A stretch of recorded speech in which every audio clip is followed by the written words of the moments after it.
Good afternoon, everyone. My name is Bobby Berg. I'm 30 years old. I'm a professional musician in the United States Army, and I'm divorced. Did everyone feel... Did everyone feel that? Everyone feel that shift in the air in the room? Maybe got a little bit uncomfortable? Don't worry. My story's not the one that everybody's expecting. Most people, when they hear the word divorce, think of a few things. Verbal confrontations, passive-aggressive decisions, maybe even a physical altercation. Every fight, every dirty look, every just upsetting scenario that wears away at the relationship until all that's left is just a fragment of what once was. Again, don't worry. That's not my story. Let's talk about what did happen. On April 17th, 2017, my ex-wife, Jenny Brumbaugh, and I got married. I can remember that day like it was yesterday. I got off work early, got home, and took a solid hour trying to find the perfect outfit to wear. After donning my Batman socks, clearly, I went out to the car and just sat for a second, and all the thoughts came rushing in. Was I sure? Was I really about to do this? Was she sure? And after a second, I looked at my phone, and all of a sudden I got a text message that just settled my heart.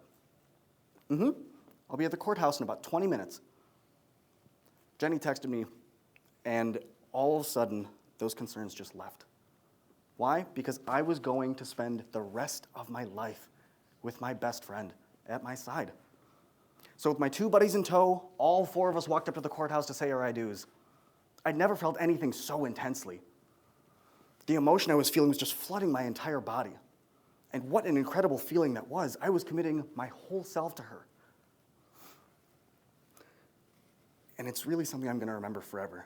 Just gazing into her eyes, gently wiping away her tears, and committing everything that I was to her. There's no real feeling like it. Jenny and I had an incredible life together. We really, really did. We laughed, we cried, and most importantly, we grew both as individuals and as a couple. She taught me how important it was to let my walls down. She showed me that I didn't have to take my emotions and just put them in a little box and leave them where I'd left them for so long. I showed her how important it was to just sit in your emotions. Every time she would get anxious, I would always be there to help. And oftentimes I wouldn't do much outside of just listening and telling her everything was going to be okay. As the days turned into weeks, into years, we kept growing. We kept learning about each other. We kept our promise to each other that we would always keep bettering ourselves. And everything was as it should be. So what happened? How did we go from being blissfully in love to knowing that we had to end things? I've spent a long time trying to figure this one out. And I've come to the conclusion that it wasn't about the big moments. It wasn't about the 2 moves in Georgia or the big move to Alaska.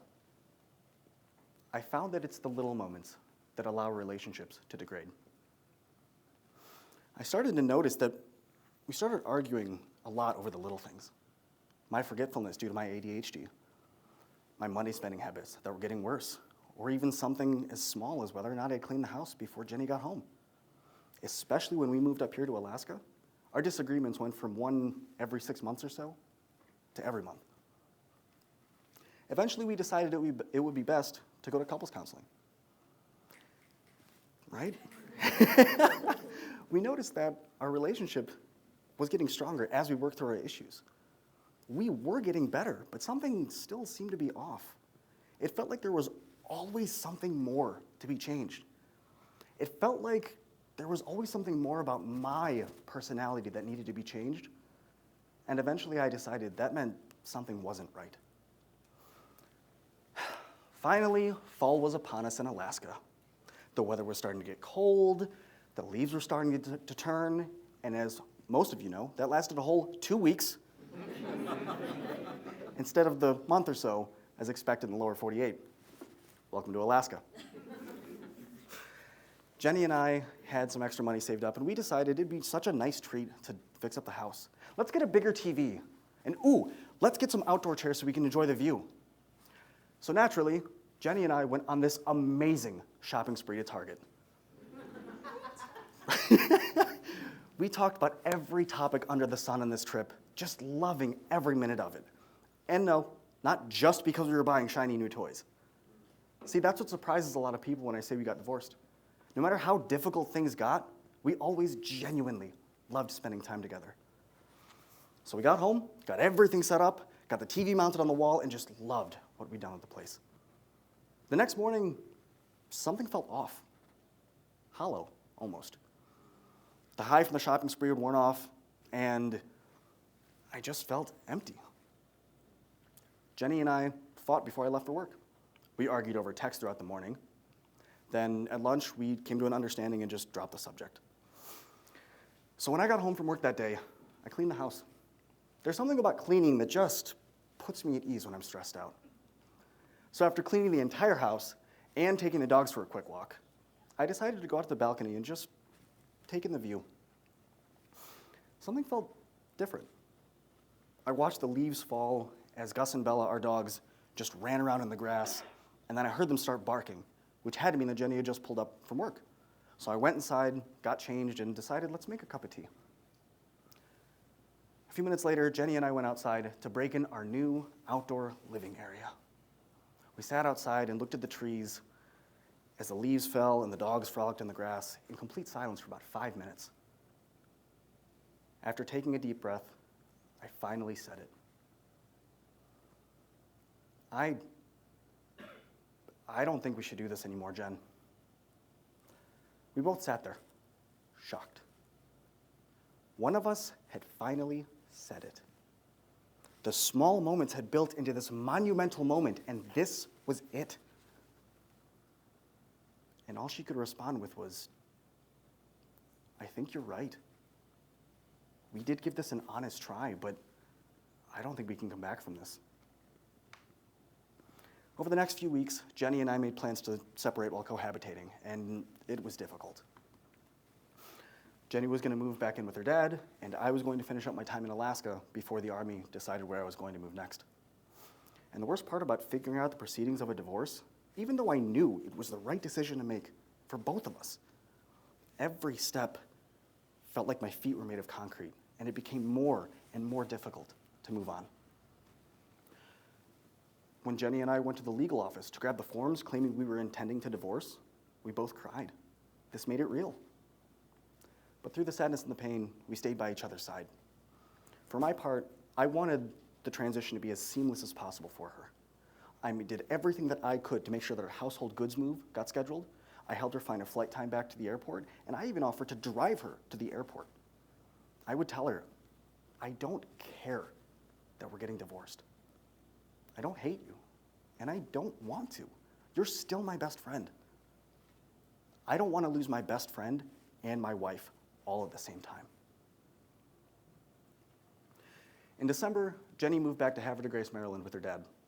Since she'd already moved, and with COVID-19 running rampant, the courts had decided that we would do the divorce proceeding over the phone. On January 19th, I woke up, made a cup of coffee, and got dressed in my best suit. I made sure that my tie was tied perfectly, and everything about my outfit made me feel as powerful as possible. Because I was about to do the hardest thing I'd ever had to do in my life. I was about to attend my divorce proceedings with the Anchorage Court of Clerks, and I was terrified. All the intrusive thoughts came rushing back. Was I sure? Did I really do everything that I could have done to make sure that this worked? Was she really sure that she wanted to do this? And I just kept telling myself, no. You both decided this is what's best. Stick to your guns. Follow this through. I'm right here. Jenny texted me right before the call started. Even on the day where things were ending, we were still there for each other. The care for each other was fundamentally unchanged. Just another text from Jenny to help me breathe a little bit easier. The hearing went well, even though my heart felt as though it was ripping itself to pieces the entire time. But sad things are never really easy to get through, are they? But I did it. The judge said that we should hear back from them via email in a few weeks, and that would be it. So that's it. As of February 4th, 2021, that was it. So why does my story matter? because I didn't have a divorce that was filled with yelling and shouting and saying hateful words? Why do so many people have this experience? When you're going through a divorce or a breakup, you feel trapped. You feel alone. You feel as though that person that was supposed to be by your side for the long haul has betrayed you, and that can often make us do and say some really awful things. Somehow, Jenny and I just did it differently. We were there for each other throughout the entire process, which was really nothing new.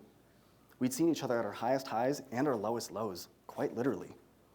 If we were there for each other through all of that, why couldn't we be there for each other now? Being vulnerable is a lot like getting punched in the face. I used to train in mixed martial arts for the longest time, and the scariest thing about training with a new training partner is you have no idea what that first punch is going to feel like.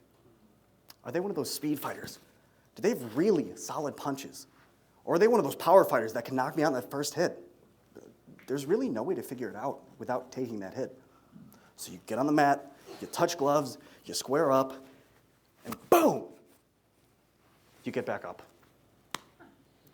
Oftentimes you find that what scared you the most about that punch wasn't what the punch actually was, but what the fear of it could have been. Why do people who are breaking up lash out? Fear. How do you address it? You face it. You be honest about what specifically concerns you, talk about it out loud, and you move on. Don't let the fear cripple you. Don't let the pain debilitate you, and don't let the vulnerability of a situation make you mean. A divorce doesn't have to be nasty. It doesn't have to be mean. It's going to hurt. That's for certain. You're going to have nights where you can't sleep. You're going to cry, and you're going to question yourself an awful lot. But you don't have to go through this alone. Look at the scenario that you're in. You're not alone. Sure, the person that you're separating from may not be in the same boat as you anymore, but they're still in the same stream. At one point, this person was your entire world. You would do anything for them. Why not approach that last chapter together with that same love that you had in the first? I leave you with this. In your next altercation with someone, how differently would things look if you wanted both parties to come out as the best version of themselves? How differently would things look if you approached the scenario with love and appreciation for one another? The next time you find yourself in a relationship that's degrading, don't put it off. Be it a marriage, a relationship, a situationship, a friendship, it doesn't really matter. Be honest with yourself and how you feel about the situation. Communicate with that person openly, and be vulnerable enough to surrender to the outcome. Bring that same energy that you had with that person in the very first chapter of your story. Bring that same level of love, intensity, and honesty when you're closing your final chapter together. Thank you.